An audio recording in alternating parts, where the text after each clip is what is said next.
புகழ்பெற்ற வரதராஜ பெருமாள் கோயிலில் மகாலட்சுமி அம்மன் மற்றும் ஸ்ரீதேவி பூமி தேவி சமேத ஸ்ரீ வரதராஜ பெருமாளுக்கு இன்று கும்பாபிஷேகம் வெகு விமர்சையாக நடைபெற்றது. இக்கோயிலில் மகாலட்சுமி அம்மனுக்கும் மூலவர் வரதராஜ பெருமாளுக்கும் தனித்தனியாக விமானங்கள் மற்றும் ராஜகோபுரங்கள் அமைந்துள்ளன. தஞ்சாவூரிலேயே கிழக்கு நோக்கி 2 ராஜகோபுரங்கள் கொண்ட ஒரே ஆலயம் என்ற பெருமையை பெற்றது.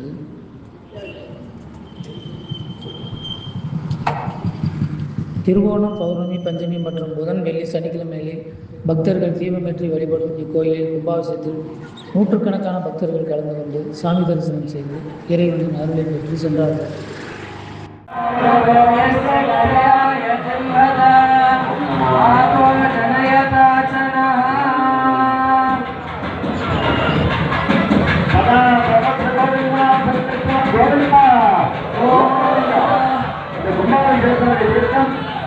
பண்ணையிலே எந்திரமானது கொண்டதாக செல்வார்கள்.